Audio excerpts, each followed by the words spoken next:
Continúo con el número de trabajo social e ideología de mayo del 98, porque en el vídeo anterior se me olvidó mencionar quiénes eran los intervinientes en el mismo.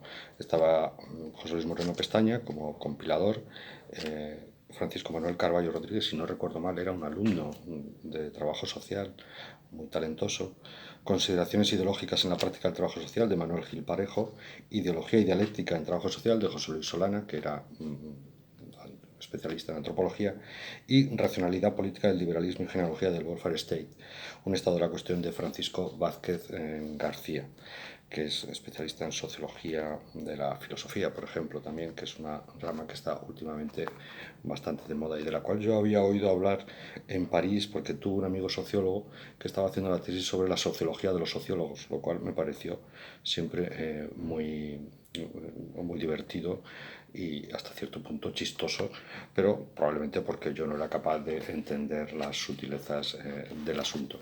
He encontrado entre las páginas del libro una carta precisamente de Moreno Pestaña, en la cual me decía que me remitía el número, y es curioso. Una cosa que me dice Pepe: leí tus artículos de Iralca, me parecieron hermosos, pero creo que te haces unas autonarraciones bastante desmesuradas, que creo que es la crítica general que me hizo a lo largo de esos meses en los que estuvimos muy vinculados en general. Bien, he estado leyendo la reseña de Janine Verdet-Leroux, Le Travail Social, París, les editions de Minuit, de 1978, y me parece hasta cierto punto sorprendente y me gustaría hacerles partícipes de lo que escribí en aquel momento, porque después de todo yo ya no he vuelto a tocar estos temas ni de lejos, y me da la impresión de que lo hice bastante bien. Por cierto, después de todo no tenía ni idea del estado de la cuestión, ni mucho menos. Y sin embargo intenté, por decirlo así, situarme. Digo entonces, publicado hace ya bastantes años, este estudio es una excelente introducción al conocimiento de la disciplina del trabajo social en Francia, de su origen, implantación y desarrollo, así como de la razón de ser de la misma en tanto en cuanto sirve para algo más de lo que cree servir. La tesis de Janine Verdet-Leroux es que el trabajo social maneja una carga de violencia simbólica nada desdeñable. Tanto es así que la conclusión del estudio, es decir, que esta técnica de intervención social ha mantenido y reforzado la división en el interior de la clase obrera, no puede entenderse más que en un sentido: el trabajo social es un nudo ideológico particularmente eficaz. Mas no solo eso, particularmente sumiso además al entramado social y político que lo genera. La manera en que la autora desata este nudo, en que desenreda la madeja de los intereses y estrategias que han dado vida al trabajo social en Francia, tiene 4 pautas que se corresponden con los 4 capítulos en que resolvió dividir su trabajo. Se ve bien cuál es la secuencia argumentativa empleada. En efecto, se confecciona, 1, un esbozo histórico relativo a las condiciones en que surgió la necesidad, es decir, el interés, poniéndonos maliciosos, de ocuparse de o proporcionar ayuda social, para 2, pasar después al relato de la cristalización de la profesión, esto es, al modo en que se organiza o institucionalmente esta ayuda. Es en este momento cuando se hace el balance de los tentáculos de la intervención: asistencia, educación, prevención, animación, y se explora, 3, la estrategia que subyace a esa multiplicidad de ámbitos en que es posible reconocer esta particular ayuda.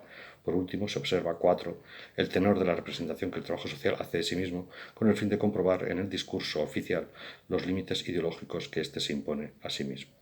Antes de nada, es preciso, sin embargo, situar con cierto cuidado el estatuto epistemológico del trabajo ofrecido.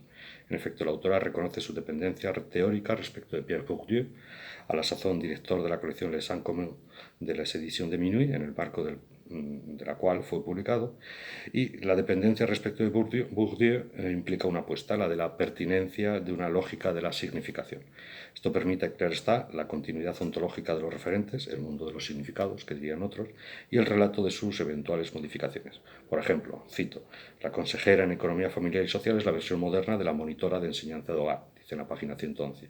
Y es que la noción de Bourdieu de habitus sirve precisamente para estas cosas, pues remite a un sistema duradero y trasladable de esquemas de percepción, aprehensión y acción.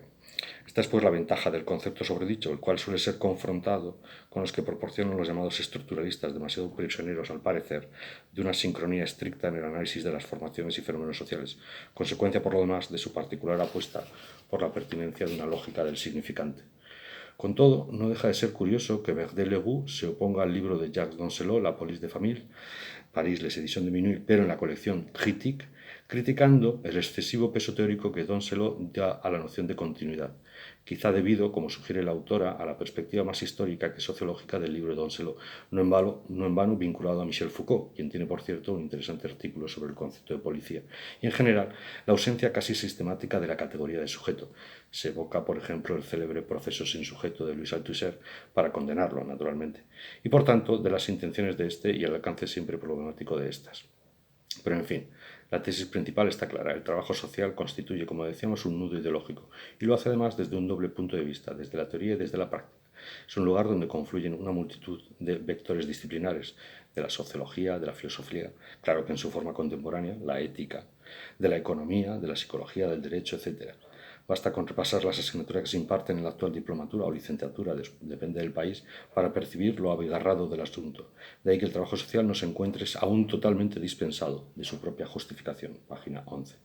No es esto, sin embargo, a lo que se dedica Verdet-Leroux, es decir, no ha de proporcionar una justificación al trabajo social. Por el contrario, lo que pretende es enroscarse en derredor de esta falta sintomática para luego explorarla. Pues bien, síntoma es en principio aquel efecto que oculta o disimula su causa, que traslapa su origen.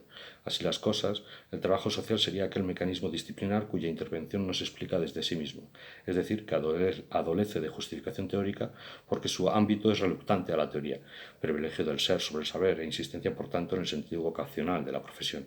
En otras palabras, que no constituye tanto un cuerpo organizado de conceptos cuanto un conjunto deshilachado de procedimientos, como si en vez de red fuera fusta o fregona, la cual, como la sartén del dicho, es conveniente tenerla por el mango. Por lo demás, el interclasismo del trabajo social se pretende democrático, siendo más bien falaz. El hijo de un PDG, presidente y director general, puede ser un mongólico, nada más democrático que la debilidad mental. Efectivamente, si por democrático se entiende la superación abstracta, cuando no simplemente patética de los polos de una relación polémica. No es extraño así que la autora se lamente del poder de la violencia simbólica ejercida, de tal modo que el simple recuerdo de una noción tan simple pero tan importante como la de explotación no pueda ser más que perturbadora por indiscreta e inconveniente. Se trata entonces de procurarse una ideología que pueda sustituirla y que permita, como ella, disimular las cuestiones de las condiciones de la explotación, forma nueva de un nudo decisivo de la ideología dominante modernista y que celebra su propia capacidad de ayornamiento, hará pasar por retrasados, por nostálgicos, a los que, reconociendo bajo estos inadaptados de los proletarios, recordarán que la cuestión de la clase obrera no está cerrada. Bien, en páginas 252-253. Comentaré por último un aspecto inquietante que el libro trata correcta pero brevemente. Consiste en lo siguiente.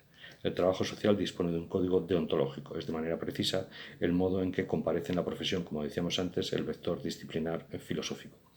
Arguyendo este carácter personal de la intervención, las profesiones se dan reglas deontológicas, es decir, unas exigencias éticas, pero también la reivindicación de escapar al derecho común, que ellas quisieran ver reconocidas por el Estado. Página 104. La pretensión está clara.